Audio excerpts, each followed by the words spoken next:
Good morning. Today is 21st of June 2017 and we are going to discuss the articles of The Hindu.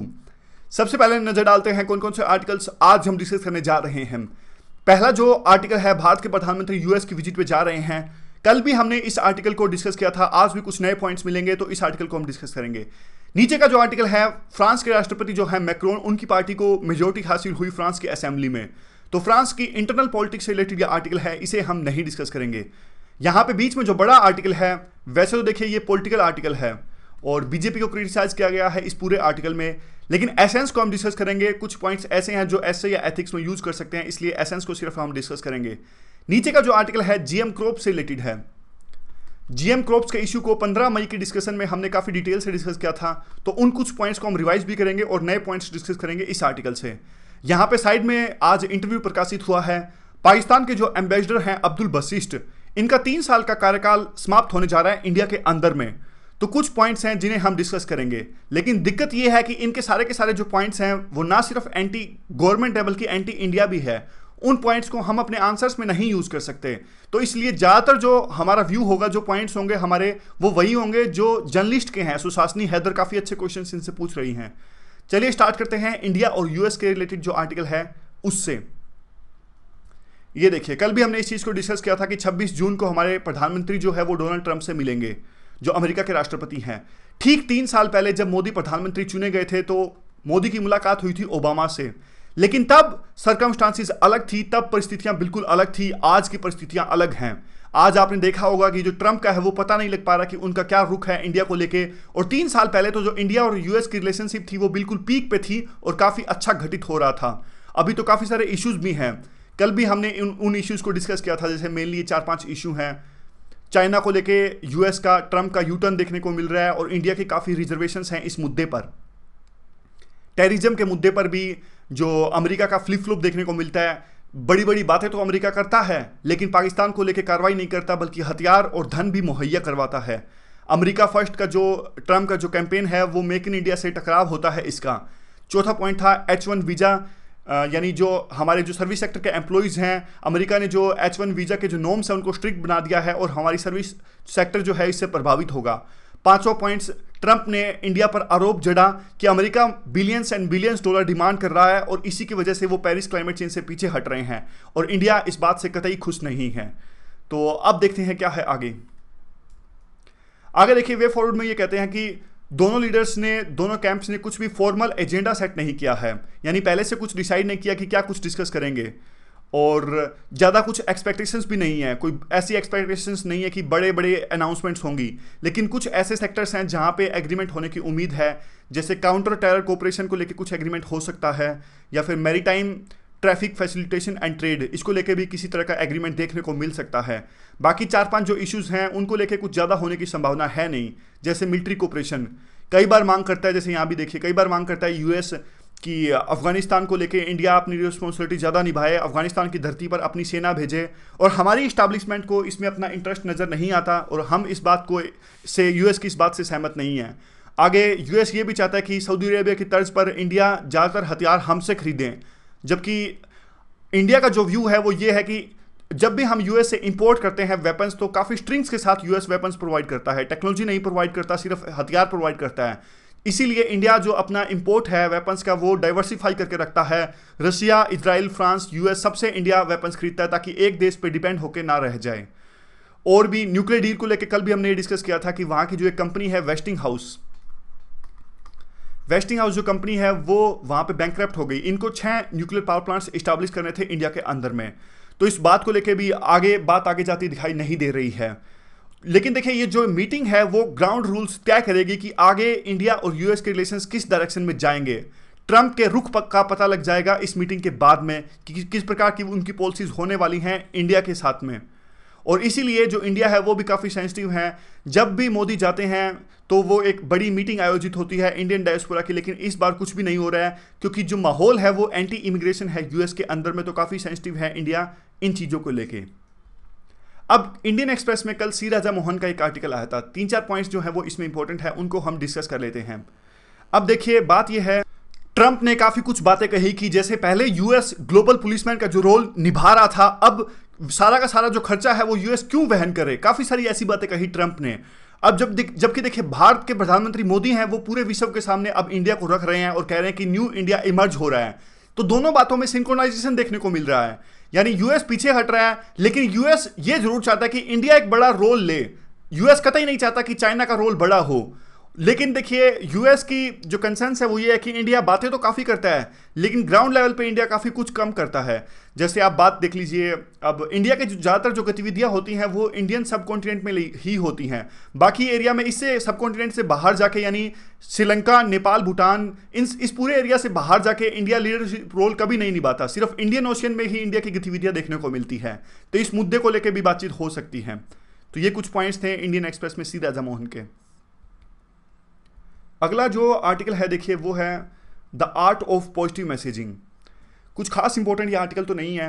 Article कहता है कि जब भी India जीतती है, एग्जाम्पल के तौर पे ये आर्टिकल समझाते हैं, जब भी क्रिकेट में इंडिया जीतती है तो लोग कहते हैं कि हमने पाकिस्तान को हरा दिया, हमने इंग्लैंड को हरा दिया, यानी पॉजिटिविटी से अपने आप को अटैच करके रखना चाहते हैं लोग। और जबकि इंडिया हार जाती है तो लोग कहते हैं कि क्रिकेटर्स ने हमको हरवा दिया। तो ठीक उसी तरह की बात देखने को मिलती है पॉलिटिक्स में भी, और जिसका फायदा उठाते हैं पॉलिटिशियंस। ये कहते हैं कि देखिए, अब देखिए बीजेपी को क्रिटिसाइज किया जा रहा है। ये एग्जांपल्स तो हम नहीं लिख सकते आंसर के अंदर में, लेकिन कुछ एसेंस समझने की कोशिश कीजिएगा कहीं यूज हो सके तो। अब ये कहते हैं कि देखिए जैसे अब बीजेपी यूज करती है अच्छे दिन का नारा इन्होंने दिया, न्यू इंडिया का नारा दिया, और जब भी प्रधानमंत्री जाते हैं फॉरेन विजिट्स के अंदर में काफ़ी ग्लैमरस विजिट्स रहती हैं। तो एक प्रकार से जो लोग हैं इस सभी तरह की पॉजिटिविटी से अपने आप को अटैच रखना चाहते हैं, और इसीलिए जो बीजेपी की वो लोकप्रियता है वो बढ़ती जा रही है। और ये गलत है, बाद में कहते हैं ये अच्छा नहीं है और काम नहीं हो रहा है, वो सब बातें जो नॉर्मल क्रिटिसाइज वाली होती हैं। और बाद में कहते हैं कि देखिए ठीक यही एक एग्जांपल और देते हैं, जब भी कोई मिलिट्री कार्रवाई करती है तो जब इस बात को जो बीजेपी है वो पूरे जोर शोर से उठाती है कि हमारी मिलिट्री ने एक प्रकार से मुंह तोड़ जवाब दिया पाकिस्तान को, यानी एक प्रकार से मिलिट्री को भी पॉलिटिसाइज किया जा रहा है। तो ये सारे जो पॉइंट्स हैं कहीं कुछ काम आ सके, तो मुझे तो ज़्यादा इंपॉर्टेंट लगा नहीं ये आर्टिकल। अगला आर्टिकल इंपॉर्टेंट है, जीएम क्रॉप से रिलेटेड आर्टिकल है ये, genetic engineering appraisal committee, GEAC। अब जो ये है फिलहाल इन्होंने रिसेंटली जीएम मस्टर्ड को कॉमर्शियल प्रोडक्शन की अप्रूवल दे दी। ये जो कमेटी है ये आती है ministry of environment, forest and climate change के अंदर में, और जो भी जीएम क्रॉप्स को लेके अप्रूवल लेनी होती है वो इसी बॉडी से लेनी होती है, यानी जीएम क्रॉप्स को रेगुलेट करती है ये बॉडी GEAC। आर्टिकल क्या कहता है? आर्टिकल कहता है कि देखिए इतने सालों के बावजूद अभी तक हम ये नहीं डिसाइड कर पाए हैं कि हमें जीएम क्रॉप्स को यूज करना है कि नहीं करना है। बीटी कॉटन को हमने अनुमति दी 2002 में, और बाद में जो बीटी ब्रिंजल यानी बैंगन की बात आई तो अप्रूवल मिलने के बाद में भी इतना ज़्यादा प्रोटेस्ट हुआ कि आज तक कॉमर्शियल प्रोडक्शन उसकी ठीक से स्टार्ट नहीं हो पाई है। अब कुछ जो इश्यूज हैं जीएम क्रॉप्स को लेके वो हम डिस्कस कर लेते हैं, कौन कौन से इश्यूज हैं। जीएम क्रॉप्स की सिंपल डेफिनेशन तो यही होगी, वो क्रॉप्स या वो फूड जिनको जेनेटिकली मॉडिफाई कर दिया गया है, यानी जिनके जीन्स में बदलाव कर दिया गया है। एग्जाम्पल के तौर पे आप कोई भी एग्जाम्पल ले सकते हो। मान लीजिए कोई एस्पायरेंट है, यूपीएससी एस्पायरेंट्स है, जिसका मेंस तो काफ़ी अच्छा है लेकिन काफ़ी मेहनत के बाद भी प्रीलिम में कुछ गलती हो गई। तो अगर मान लीजिए किसी ऐसे पर्सन के जीन्स डाल दिए जाएं जिसका प्रीलिम काफ़ी अच्छा है, तो वो यूपीएससी एस्पायरेंट हो जाएगा, जेनेटिकली मॉडिफाइड यूपीएससी एस्पायरेंट। ये तो एक कृत्रिम एग्जांपल है। इस चीज़ को अब अप्लाई करेंगे जेनेटिक मॉडिफाइड क्रॉप्स में तो हम मिल जाएगा, यानी वो क्रॉप्स जो काफ़ी अभी जिन पे पेस्ट का काफ़ी बुरा असर होता है, लेकिन जिसके जीन्स को अब चेंज कर दिया गया है, जीन्स को ऐसे बना दिया गया है कि अब पेस्ट का कोई असर नहीं होता। तो काफ़ी सारे फायदे होते हैं इस चीज़ के। कौन से फायदे होते हैं? देखिए मान लीजिए जेनेटिक मॉडिफाइड क्रॉप्स अगर उनके अच्छे से जीन्स चेंज किए जाएं तो पैदावार है वो काफ़ी बढ़ जाती है, और पैदावार बढ़ेगी तो एक्सपोर्ट काफ़ी बढ़ जाएगा, और जो फसलें हैं वो काफ़ी पेस्ट रेसिस्टेंट हो जाएंगी, और काफ़ी कम फर्टिलाइजर्स का यूज़ करना पड़ेगा किसानों को, और फसलें सुरक्षित भी रहेंगी। इसके अलावा देखिए जो हमारा जो लक्ष्य है 2022 तक किसानों की जो इनकम डबल करनी है, वो अपना लक्ष्य भी हम हासिल कर पाएंगे। और उसके अलावा आपने देखा होगा जो प्रोडक्टिविटी है वो कम होती जा रही है, और काफ़ी सारी फसलें तो ऐसी हैं जो इरिगेशन पानी बहुत ज़्यादा मांगती हैं, लेकिन जीएम क्रॉप्स हैं उनके जीन्स को इस प्रकार से चेंज कर दिया जाता है कि कई बार उनको उतने पानी की आवश्यकता नहीं होती जितनी वो डिमांड करती हैं वैसे। और भी काफ़ी सारी चीज़ें जैसे सस्टेनेबल डेवलपमेंट, एग्रीकल्चर की जो प्रॉब्लम है वो ये सोल्व करेंगी, फूड सिक्योरिटी, मालन्यूट्रिशन, सभी तरह की समस्याएं सोल्व की जा सकती हैं जीएम क्रॉप्स से। तो फिर अगर इतना ही अच्छी हैं जीएम क्रॉप्स तो इनका विरोध क्यों होता है? काफ़ी चीज़ों के कारण में इनका विरोध होता है। ऐसा कहा जाता है कि ये इन्वायरमेंट पे बुरा असर डालती हैं, ह्यूमन हेल्थ पे भी बुरा असर ये डालती हैं, और जो बॉडीज हैं जैसे GEAC या जो भी स्टेक होल्डर्स हैं वो एक प्रकार से ट्रांसपेरेंसी नहीं है, पूरा डेटा को रिलीज नहीं करते पब्लिक डोमेन में, तो जो ट्रस्ट होना चाहिए वो ट्रस्ट नहीं है। अगली स्लाइड में ये दोनों इश्यूज को हम डिस्कस करेंगे। और देखिए जो जिस GM सीड्स की बात की जाती है, यानी जेनेटिक मॉडिफाइड सीड्स की बात की जाती है, वो सिर्फ देखिए कुछ ही रोगों पे कारगर होते हैं, सभी रोगों पे कारगर नहीं होते। इवन कई तो GM क्रॉप्स हैं उतने कैपेबल नहीं है जितने बार बार बढ़ा चढ़ा के इश्यूज को दिखाया जाता है कि ये सब कुछ कर सकती हैं। काफ़ी बार जो GM क्रॉप्स के जो सीड्स हैं वो काफ़ी डिफेक्टिव साबित होते हैं। और इस देखिए पूरे GM क्रॉप्स को लेके कुछ ही जो प्राइवेट कंपनीज हैं उनकी मोनोपोली है। ऐसा भी कहा जाता है कि देखिए अगर GM क्रॉप्स के जो सीड्स का इस्तेमाल होना स्टार्ट होता है तो उन कंपनीज का आधिपत्य स्थापित हो जाएगा इंडियन एग्रीकल्चर में, जो कि काफ़ी एक प्रकार से गंभीर विषय है और कई बार काफ़ी कंफ्लिक्ट ऑफ इंटरेस्ट है। देखिए अब GEAC जिस बॉडी की हमने बात करी जो आती है इन्वायरमेंट एक्ट 1986 के अंदर में, तो देखिए ये आती है डिपार्टमेंट ऑफ बायोटेक्नोलॉजी के अंदर में। आप देखिए कि किस प्रकार का विचित्र कंफ्लिक्ट ऑफ इंटरेस्ट है। डिपार्टमेंट ऑफ बायोटेक्नोलॉजी तो देखिए एक प्रकार से सपोर्ट कर रहा है GM क्रॉप्स को, ये तो अवेयरनेस फैलाता है, ये चाहता है कि GM क्रॉप्स आए। उसी डिपार्टमेंट के अंडर में एक बॉडी है GEAC जो कि अप्रूवल देती है, यानी इसकी पेरेंट बॉडी तो है ही डिपार्टमेंट ऑफ बायोटेक्नोलॉजी जो कि सपोर्ट करती है, तो कैसे GEAC मना करेगी अपनी पेरेंट बॉडी को, समझ गए? तो कंफ्लिक्ट ऑफ इंटरेस्ट है।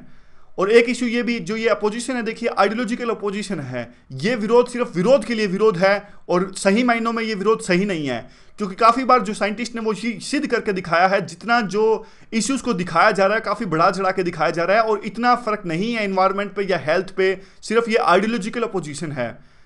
कहने का मतलब ये कि पूरी जो है एक एब्सेंस ऑफ क्लियर पॉलिसी है, कुछ क्लियर पॉलिसी नहीं है। अब कुछ नए पॉइंट्स हैं इस आर्टिकल से। देखिए जो GM के ओपोनेंट्स हैं यानी GM क्रॉप्स के जो विरोध करते हैं वो 2 पॉइंट्स को सबसे ज़्यादा उठाते हैं। वो बात करते हैं प्रिकॉशनरी प्रिंसिपल्स की। कौन सा ये प्रिंसिपल है? ये कहते हैं कि देखिए पहले जो BT कॉटन का यूज किया गया था वो एडिबल नहीं था, उसको खाते नहीं थे, लेकिन जो बाद में जो है जैसे BT ब्रिंजल है या मस्टर्ड है, इनको तो खाया जाता है, इनको तो डायरेक्ट इफेक्ट पड़ेगा ह्यूमन हेल्थ पे। तो फिर साइंटिस्ट कहते हैं कि हमने सिद्ध कर दिखाया है नहीं फर्क पड़ता। तो ये कहते हैं कि देखिए आपने लॉन्ग टर्म असेसमेंट नहीं करी है, आपने सिर्फ शॉर्ट टर्म असेसमेंट करी है। तो कहने का मतलब ये कि ये सिर्फ प्रिकॉशनरी प्रिंसिपल अपनाने को कहते हैं कि लॉन्ग टर्म जो है वो जो गवर्नमेंट को प्रिकॉशनरी प्रिंसिपल अपनाना चाहिए। और बाद में देखिए काफ़ी ज़्यादा लैक ऑफ ट्रस्ट है गवर्नमेंट के बीच में, इंडस्ट्री के बीच में, किसानों के बीच में, जो ऑर्गेनाइजेशंस है, सिविल ऑर्गेनाइजेशंस जो विरोध करते हैं उनके बीच में। तो कम से कम ये जो लैक ऑफ ट्रांसपेरेंसी है इस पूरी रेगुलेटरी प्रोसेस में और जो भय है विभिन्न ऑर्गेनाइजेशंस के बीच में, वो भय दूर होना चाहिए सबसे पहले। और जो सारे के सारे जो सेफ्टी टेस्ट हैं उनका डेटा जो है वो पब्लिक डोमेन में आना चाहिए। ये इससे जो एक प्रकार जो वो डर है वो और ज़्यादा फैल जाता है। कई बार क्या होता है, साइंटिस्ट कहते हैं कि हमने प्रॉपर जो है टेस्ट किए हैं, ये फसल ह्यूमन इन्वायरमेंट के लिए एक प्रकार से खतरनाक नहीं है। जब ऑर्गेनाइजेशंस कहती हैं कि आप उस डेटा को रिलीज़ कीजिए तो वो डेटा रिलीज़ नहीं करती जो बॉडीज़ हैं, तो इससे जो है वो एक प्रकार से वो डर है वो और ज़्यादा बढ़ जाता है कि डेटा क्यों नहीं रिलीज़ किया जा रहा है। तो आर्टिकल कहता है कि उस सभी डेटा को रिलीज किया जाना चाहिए पब्लिक डोमेन में, ताकि ट्रांसपेरेंसी आ सके और जो वो पब्लिक ट्रस्ट है वो कायम हो सके। और कंफ्लिक्ट ऑफ इंटरेस्ट यानी जो सेम बात हमने अभी डिस्कस करी, उसका एक दूसरा फॉर्म भी है कंफ्लिक्ट ऑफ इंटरेस्ट का। दूसरा फॉर्म क्या है? यानी देखिए जो कंपनी सीड्स बना रही है वही कंपनी पब्लिक ट्रायल्स भी, यानी जो ट्रायल्स करने होते हैं खेतों के अंदर में, फार्म्स ट्रायल्स करने होते हैं कि वास्तव में इन बीजों का बुरा असर पड़ रहा है कि नहीं पड़ रहा। यानी सेम कंपनी बीज बना रही है, सेम कंपनी ही ट्रायल्स कर रही है। तो अब जिस कंपनी ने इतनी मेहनत करके बीज बनाए वो ट्रायल्स में कभी ये नहीं कहेगी कि हाँ भाई हमारे बीजों का गलत इस्तेमाल हो रहा है। तो ये चीज़ भी कंफ्लिक्ट ऑफ इंटरेस्ट यहाँ भी है।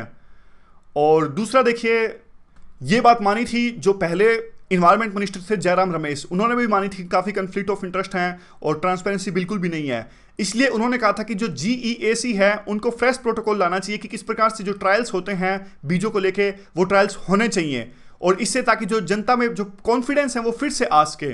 लेकिन आज उस बात के बाद में भी कितने देखिए 6-7 साल हो गए, जयराम रमेश 2010 के आसपास एनवायरमेंट मिनिस्टर थे, आज काफ़ी सालों के बाद में भी कुछ भी चेंज नहीं हुआ है। ठीक उसी प्रकार से ट्रायल्स होते हैं, ठीक उसी प्रकार से जो कन्फ्लिक्ट ऑफ इंटरेस्ट है आज भी कायम है। तो इसलिए गवर्नमेंट को क्या करना चाहिए, जो जेन्युइन फियर्स है, जेन्युइन डर है, कम से कम उसको तो एड्रेस करने की कोशिश करनी चाहिए। और एक पार्टिसिपेटरी अप्रोच है उसकी आवश्यकता है जिसमें सारे स्टेक होल्डर्स एक टेबल पे आके इश्यूज को डिस्कस कर सकें, और ताकि जो GM क्रॉप्स जिसकी आज भारत को फूड सिक्योरिटी के लिए आवश्यकता है वो फूड सिक्योरिटी आज के GM क्रॉप्स के कारण में। तो ये पूरा आर्टिकल था।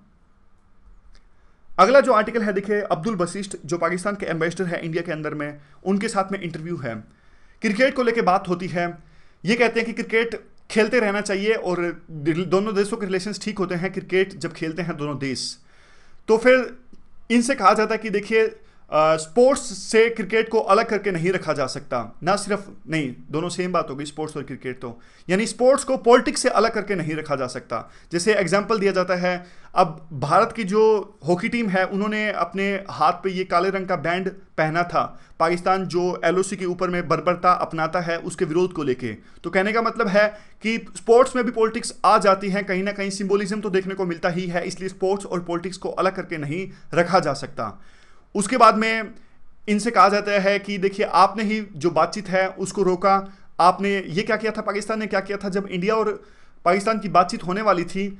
जो पाकिस्तान की ये एम्बेसडर हैं अब्दुल बशिष्ट, इन्होंने हुर्रियत के लीडर से मीटिंग करी थी और इंडिया ने उस समय ये कहा था कि जो पाकिस्तान ने है वो रेड लाइंस को वायलेट कर दिया है, अब इंडिया पाकिस्तान से बातचीत नहीं करेगा। तो इनसे पूछा गया कि आपने क्यों बातचीत करी, तो ये कहते हैं कि देखिए जो हुर्रियत है वो कश्मीर के लोगों का एस्पायरेशंस है, कश्मीर के लोगों की राय दर्शाती है। तो फिर देखिए उनकी ये बात बिल्कुल गलत है, क्यों? क्योंकि हुर्रियत है वो इलेक्टेड लीडरशिप नहीं है, ये सिर्फ सिलेक्टेड लोगों से मिलते हैं और इसीलिए इंडिया कहता है कि आप रेड लाइन को वायलेट कर रहे हो। जो हुर्रियत है वो इंडिया की सॉवरेनिटी के अगेंस्ट है और इलेक्टेड लीडरशिप नहीं है। फिर बाद में एक बात आती है कि जो बातचीत होती है वो आगे होगी, वो होगी कॉम्प्रिहेंसिव बायलैटरल डायलॉग होगा। ये एक फ्रेमवर्क तय किया गया था 2015 में जब मीटिंग हुई थी तब। अब लेकिन फिर कुछ दिन पहले ही सुषमा स्वराज ने 3 नए कंडीशंस रखी। सुषमा स्वराज जो हमारी फॉरेन मिनिस्टर है, इन्होंने कहा कि देखिए जो भी इश्यूज हैं उनको डायलॉग से सोल्व किया जाना चाहिए और डायलॉग बायलैटरल होना चाहिए, लेकिन टेरर और बातचीत दोनों एक साथ नहीं चल सकती। इसलिए पहले जो पाकिस्तान है उनकी धरती से जो टेररिज्म पनपता है, पहले उस टेररिज्म को आप खत्म कीजिए, फिर जाके किसी तरह की बातचीत हो सकती है। आगे कुछ और पॉइंट्स हैं।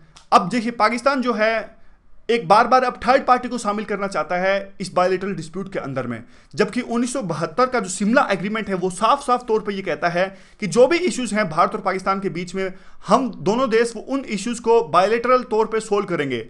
लेकिन पाकिस्तान दूसरे देश को शामिल करना चाहता है, कई बार वो चाइना को शामिल करता है, कई बार रशिया को शामिल करता है। पिछली बार रशिया को शामिल करने की उन्होंने बात कही थी, लेकिन रशिया ने पब्लिकली कहा कि हम किसी भी तौर पर इंडिया और पाकिस्तान के बीच में शामिल नहीं होंगे। फिर अगला जो बात आती है वो हाफिज सईद को लेकर आती है। देखिए पाकिस्तान की जो इंटरनल मिनिस्ट्री है उन्होंने एक बात कही वहाँ की कोर्ट में पाकिस्तान में कि जो हाफिज सईद हैं वो टेरर फैला रहे हैं। तो अब देखिए पाकिस्तान भी अब इस बात को मानने लगा है, और जबकि ये बात हम काफ़ी सालों से कह रहे हैं और सेम बात अब हम कहते हैं मसूद अजहर को लेके, लेकिन पाकिस्तान बार बार इस बात से इनकार करता है। तो इस बात को लेके भी अब मसूद जो अजहर है ना सिर्फ इंडिया के हिसाब से बल्कि यूनाइटेड नेशन सिक्योरिटी काउंसिल के हिसाब से भी इनके खिलाफ में सैंक्शंस पास किए गए हैं। तो इनके खिलाफ में भी पाकिस्तान को कार्रवाई करनी चाहिए, लेकिन पाकिस्तान कार्रवाई नहीं करता। फिर इनसे पूछा गया जो 4 पॉइंट फॉर्मूला है, ये 4 पॉइंट फॉर्मूला क्या है? देखिए थोड़ा सा बताता हूँ इस फॉर्मूले के बारे में। 2006 के आसपास की ये बात है। उस समय ऑलमोस्ट ऐसा कहा गया था कि कश्मीर के इशू को सोल्व करने के बिल्कुल नज़दीक थे इंडिया और पाकिस्तान। 4 पॉइंट जो फॉर्मूला था उस पर सहमति बन गई थी। ये 4 पॉइंट्स हैं कि कश्मीर से धीरे धीरे जो फोर्सेस है दोनों देशों की वो पीछे जाएंगी, यानी विड्रॉल होगा ट्रूप्स का, सेल्फ गवर्नेंस जैसा कुछ फ्रेमवर्क इस्टेब्लिश किया जाएगा कश्मीर के अंदर में, लेकिन जो बाउंड्रीज हैं उसमें किसी भी तरह का चेंज नहीं होगा। यानी जो फिलहाल की जो हमारी एलओसी लाइन है वही बन जाएगी इंटरनेशनल बॉर्डर। और चौथा जो पॉइंट है, किसी तरह का कोई जॉइंट सुपरविजन का मैकेनिज्म इस्टेब्लिश किया जाएगा। ये 4 पॉइंट्स हैं। इंडिया और पाकिस्तान काफ़ी करीब थे कश्मीर समस्या को सुलझाने में, और ये एक बुक थी, फेमस बुक थी, नाम तो याद नहीं है। तो उस बुक में बताया भी गया था वहाँ के जो पाकिस्तान के फॉरेन मिनिस्टर हैं कि कुछ अटैक हुआ था उस समय, तो फिर एकदम से पूरा जो इशू है ये पीछे रह गया और बाद में ये कश्मीर का इशू इस स्टेज पे नहीं आ पाया। यानी पूरे अगर इतिहास को उठा के देखें 70 साल के हमारे इतिहास को, तो 2006 के आसपास हम दोनों देश सबसे नज़दीक थे कश्मीर के इशू को सोल्व करने में, लेकिन ऐसा हो नहीं पाया था। अगला देखिए जो आर्टिकल है वो लाइव मिंट का आर्टिकल है। लाइव मिंट का आर्टिकल है किस प्रकार से चाइना की पॉलिसीज को लेकर ये आर्टिकल है और काफ़ी इंपॉर्टेंट आर्टिकल है। ये आर्टिकल कहता है कि देखिए इंडिया और चाइना के जो रिलेशंस हैं बार बार हमारे लीडर्स के द्वारा बताया गया कि उतने खराब नहीं है जितना मीडिया के द्वारा बताया जाता है। जैसे हमारे प्रधानमंत्री मनमोहन सिंह ने कहा था कि पाकिस्तान क्यों निकल रहा है, इंडिया और चाइना की जो सिविलाइजेशंस हैं वो 5000 साल पुरानी हैं। हमारे प्रधानमंत्री मोदी ने भी ये बात कही थी कि इंडिया और चाइना के बीच में पिछले 40 साल से एक गोली भी नहीं चली, फिर भी जो मीडिया है वो काफ़ी एक प्रकार से एग्रेसिवनेस दिखाता है दोनों देशों के बीच में जो रिलेशंस है उनको लेके। आर्टिकल कहता है कि देखिए चाइना धीरे धीरे जो डिस्प्यूटेड टेरिटरी है उसको हड़पता जा रहा है। अब देखिए भारत और चाइना के बीच का जो ये बॉर्डर है, अभी इस पर वैसी कुछ लाइन नहीं है, वैसा कुछ फेंसेस नहीं है जैसे इंडिया और पाकिस्तान के बीच में है। ओपन बॉर्डर है ये कहीं कहीं, तो काफ़ी डिस्प्यूटेड भी है। और चाइना जैसे कहता है कि हमारा क्लेम और हमारा भी क्लेम काफ़ी आगे तक है। लेकिन चाइना एक स्ट्रेटजी के तहत में धीरे धीरे उस डिस्प्यूटेड टेरिटरी पर कब्जा करते जा रहा है। कैसे करता जा रहा है, उनकी एक अलग से स्ट्रेटजी है जिसका नाम है कैबेज स्ट्रेटजी। एक सेकेंड, कैबेज स्ट्रेटजी क्या है? चाइना क्या करता है, देखिए धीरे धीरे मैं आपको पहले एग्जांपल देता हूं साउथ चाइना सी का।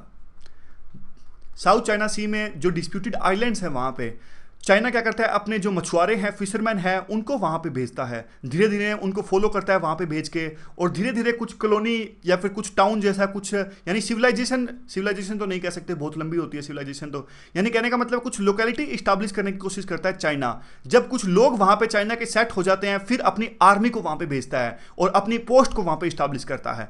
इस चीज़ को कहते हैं कैबेज स्ट्रेटजी। और चाइना अब कैबेज टैक्टिक्स अपना रहा है यहाँ पे इंडिया के अंदर में भी, इंडिया के साथ जो डिस्प्यूटेड टेरिटरी है वहां पे भी। अब चाइना के साथ में जो इंडिया का बॉर्डर है ना, वहां पे चाइना अपने जो लोग हैं उनको वहां पे भेजता है। धीरे धीरे अपने फार्मर्स, कई सारे एरिया है वहां पे तो खेती भी नहीं होती, तो अपने जो वहां पे जो क्या कहते हैं, जो चरागाह होते हैं, जो अपने पशुओं को लेके घूमते हैं, उनको भेजता है टेरिटरी पे, उनको वहां पे सेटल करवाता है। बाद में जो अपनी आर्मी को वहां पे भेजता है और अपनी पोस्ट इस्टेब्लिश करता है चाइना। तो धीरे धीरे अब ऐसा करके चाइना ने 2000 स्क्वायर किलोमीटर का एरिया हड़प लिया है इंडिया का, ऐसा आर्टिकल कह रहा है। और बाद में देखिए आर्टिकल कहता है कि जो चाइना की जो कैबेज टैक्टिक्स हैं, ये इनको काफ़ी एक प्रकार से हाईलाइट मिली है जो साउथ चाइना के आइलैंड्स है वहाँ पे, लेकिन इंडिया के जो एरिया है वहाँ पे कोई आवाज़ नहीं उठा रहा है। इवन जो हमारी इस्टेब्लिशमेंट है वो भी इस बात को इग्नोर कर रही है। हमारे के प्रधानमंत्री, फिलहाल के प्रधानमंत्री, पूर्व के प्रधानमंत्री, वो भी एक प्रकार से कुछ बोलते नहीं है इस इशू पे। जबकि अगर चाइना होता हमारी जगह, वो तो इस बात को लेके बहुत ज़्यादा उठाता और बहुत ज़्यादा एग्रेसिव रूप धारण कर लेता।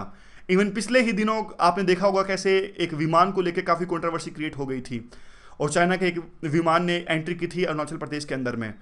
और भी काफ़ी सारे इश्यूज है, जैसे जो फिजिकल डेफिसिट नहीं, सॉरी, यानी जो डेफिसिट है ट्रेड का इंडिया और चाइना के बीच में, वो है $60 बिलियन का।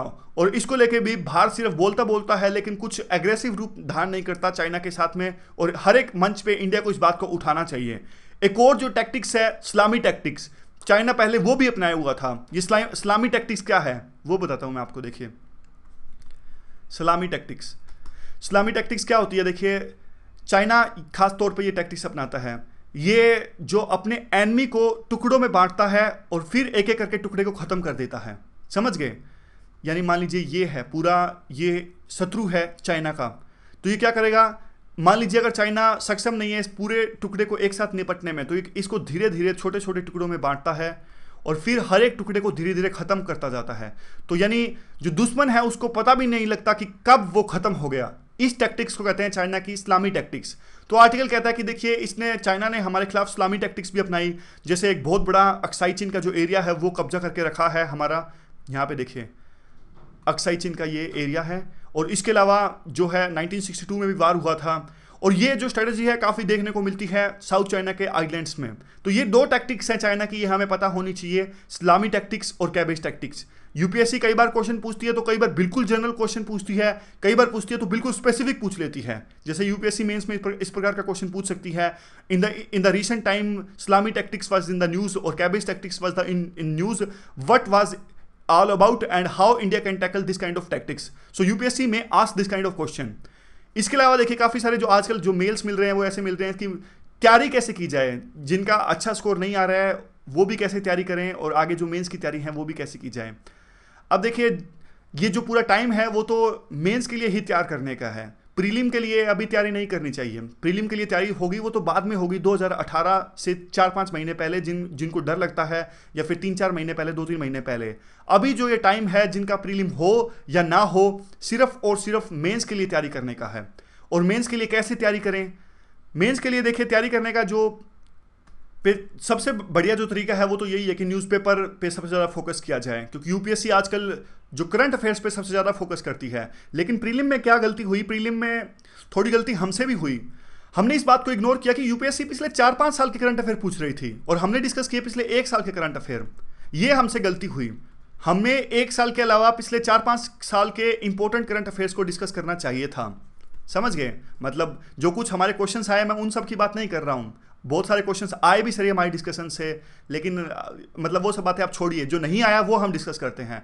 आगे जो हमारी स्ट्रेटजी रहेगी वो ये रहेगी कि पिछले 4-5 साल के जो भी कंटेम्प्रेरी अफेयर्स हैं, जो मुख्य तौर पे जो उन पे हम फोकस करेंगे, मेंस में भी और प्रीलिम में भी। तो अभी आप इस पे करंट अफेयर्स पे बहुत ज़्यादा फोकस करना स्टार्ट कीजिए और अपने ऑप्शनल को बहुत ज़्यादा अच्छा कर लीजिए।